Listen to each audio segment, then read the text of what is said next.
Well, good morning, Get Wrecked for Recovery crew. So it's day 52 of the Redeeming Eden Cycle Tour. RECT, Get Wrecked for Recovery. A 48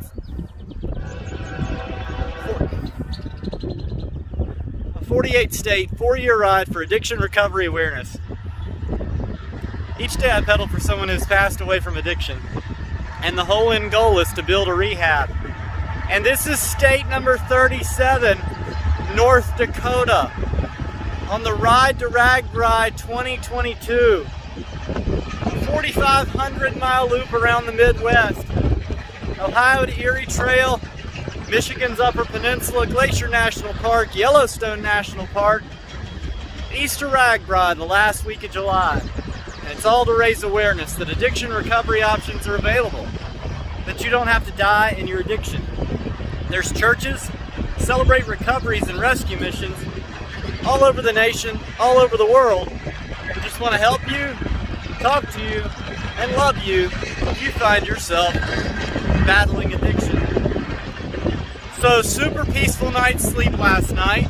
I can't think of anything at all that really interrupted that sleep at any point in time throughout the night, ever. It was really... I should have known when I crossed the railroad tracks coming into the park that they were an active line. I just should have thought about it. There was really nowhere else I could stay, and it wasn't that bad. 2 trains woke me up. I was up pretty late. But all in all, it wasn't that bad at all. They blow their horn back here, and then they blow it if they're going the other way right here also. So, other than that, it's just the track noise. But yeah. Getting everything packed up now. It's 8 o'clock. The winds are picking up already. And I'm going to push west toward Medora. That's my goal today. Like, I really want to do that no matter what, even if I'm just, 12 hours at 5 miles an hour. That doesn't calculate. Again, lack of sleep will do that to you, so. Yeah. I'm going to get on the road. You'll see more of that right about now.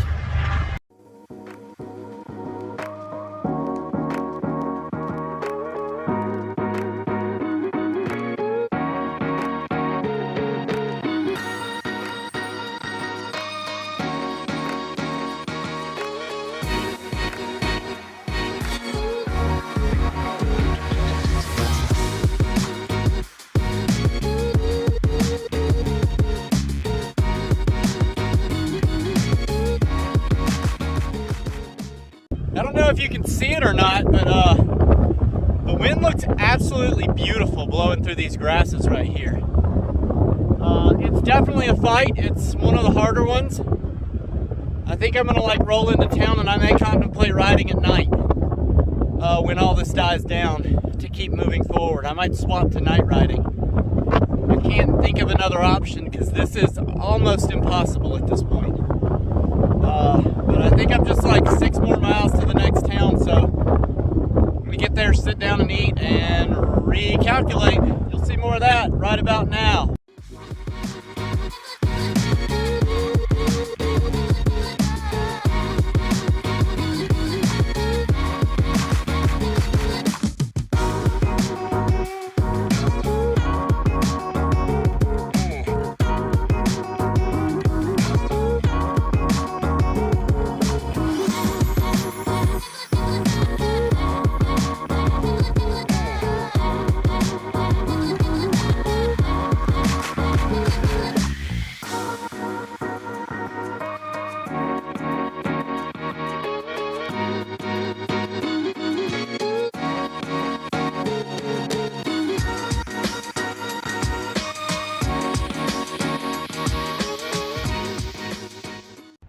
Alright, so I just rolled in here to the I Don't Know bar and had an amazing burger, a bacon burger, some spicy cheese curds, and then I took a nap. They've got this porched in area over here. It has no roof, but it's got like chairs and loungers and stuff. And I sat down and took a nap and waited on the winds to die. I've been watching the forecast, and starting right now, it's 3 o'clock right now, starting now moving forward for the rest of the day, they die continually.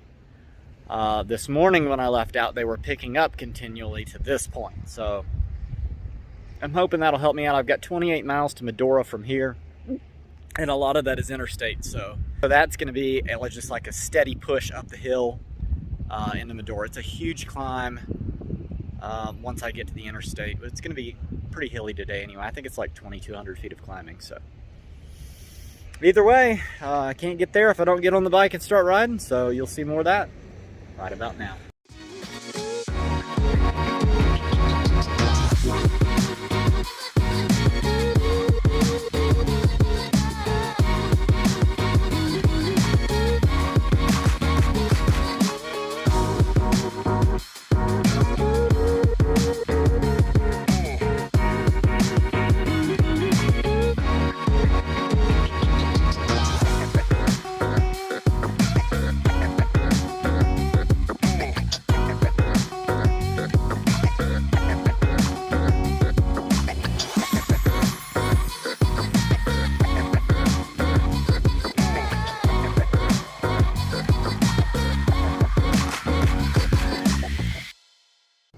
Alright, so I just finished up here eating dinner at the Trapper's Kettle, and the lady in here, like, I was kind of split decision on whether I wanted to stay here or not.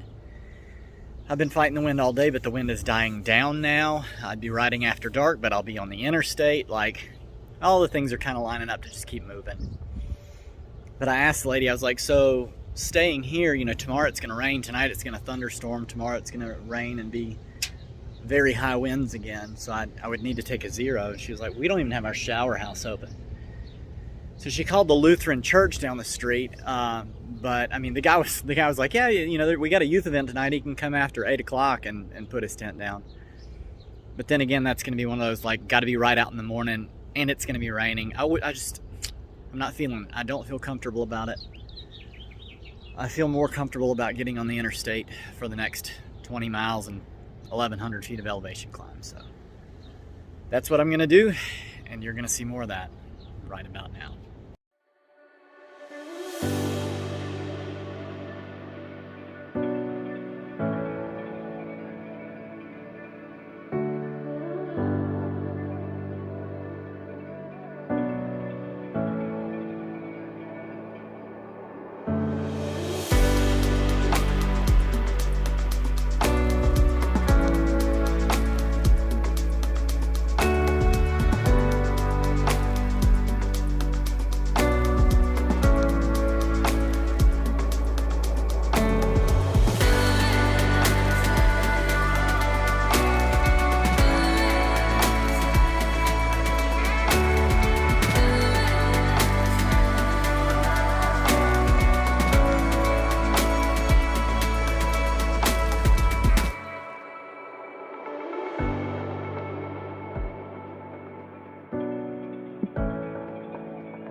Was not expecting this.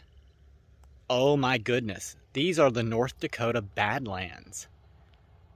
It is just stunning. I've been sitting here kind of looking at how the rivers of water just like washed through and changed this landscape super rapidly. Like the colors down here. It's called the Painted Canyon Overlook, and it's really dark right now. but you can see kind of some of it in the video. But like in the light, yeah, you can just see like these striations of reds and whites and blacks. I'll do a panoramic here of what I'm seeing with this light that I currently have. But it's just gorgeous. Like you can see for miles and miles and miles and miles. Absolutely stunning. I cannot wait now to get to the South Dakota Badlands and show Liam this same kind of view. My heart wasn't prepared for this when I rolled up. It's just gorgeous. Unbelievable. The ride into here has been so nice. I'm so glad that I left that town back there, kind of shook the dust off of my feet and moved up to here. I still have farther to go, but it's like a 1 more mile push up over a hill and then kind of mostly downhill and rolling hills down into Medora. So I don't have that much longer to go, but I don't know if you can see it, but the sun has long since set. You can only see a little bit of pink. That'll kind of tell you how dark it is.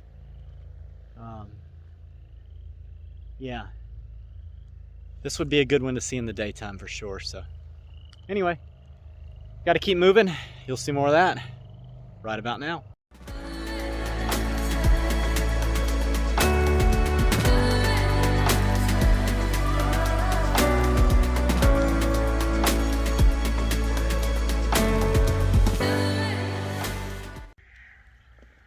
Look at these geese. Pretty things, but look at these bison. I've now seen 4 in the wild. 1 at Yellowstone National Park, and these 3 right here. I'll zoom in on it so you can see it. I'm staying back very, very, very far. But I noticed that there were very large animal droppings, and there's a sign that says, you know, don't get close to the bison, don't approach the wildlife. But yeah, I thought this was too cool to pass up. I'm still like way, way far back. But I wanted to get that on video for you guys and for myself. This is just gorgeous.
Okay, so let me see if I can turn the lights on for you here as I roll into Medora Campground. Much better. So, yeah, welcome to Medora Campground. As you could tell, I rode in super late after dark. It was so dark, I could not see any of these mountain ranges. Funny thing is like, when I got up this morning, went and checked in with Mike and paid for the night. I'm taking a 0 here today because it's like super cold and super windy. It's like a 25-mile-an-hour headwind. It's not blowing on me right now because of this rock face right here. But it's predicted to be up. It looks like it might even be up tomorrow too. I'm strongly considering changing to night riding. Whether I'm able to produce YouTube videos or not, I don't really know. But the interstate was just so desolate last night and so peaceful. The grades were good and the wind was down. So if I keep battling headwinds and not being able to make miles or distance, I might just ride all night each night. I have to get to Bozeman, Montana by the time that my wife gets there on the 3rd of June. So at this point in time, things are going to have to shift to make that happen. However, cell service was just kind of spotty. It wasn't great, so I didn't really do much. Went to sleep, woke up this morning, talked to my wife on the phone. But when I was talking to Mike, he was like, yeah, we've got town Wi-Fi. It's completely free, just log in, that's the tower. And I was like, I wish that I would have even searched my Wi-Fi to check that out, because I would have stayed up and got this video done last night. My whole goal was to like get up and go to town today, eat lunch, and sit down somewhere and work on the video with Wi-Fi or whatever. But yeah, it turns out I didn't need to do that at all. So I'm going to go do that, which means I need to end the video for today. Super nice ride. Golly, seeing that overlook of the North Dakota Badlands, that'll be a vision burned into my memory for a very, very long time. Absolutely beautiful. Seeing the bison there, like, it was really, I'm so glad that I ended up pushing out of that other town and knocking the dust off my feet and moving forward on that night ride. That night ride was very pleasant. Temps were great. It was just really good. So, if you know anybody who's passed away from addiction in any form or fashion, please drop their name in the comments or find me through the Popple link in the description, and I would love to ride for your person and celebrate their life with you for a day. If you know anybody who's addicted, anybody in general, share this with them. Thank you so much, Get Wrecked for Recovery crew. Every one of you that is liking every video, commenting on every video, sharing every video, and those of you that are subscribed to the YouTube channel. The analytics love it, I do too, and who knows, it might save a life. Don't forget, Redeeming Eden is a non-profit ministry through International Gospel Outreach. That link is also in the Popple link. You can go there and find out more about Redeeming Eden and about the Cody Jordan Forever Funeral Fund, which is a fund I started to help families that lose loved ones to addiction with paying funeral costs. So yeah, from here in Teddy Roosevelt's backyard, absolutely gorgeous in the North Dakota Badlands, the valleys of the North Dakota Badlands. I love you guys. Jesus loves you. I'll see you later. Have a good night.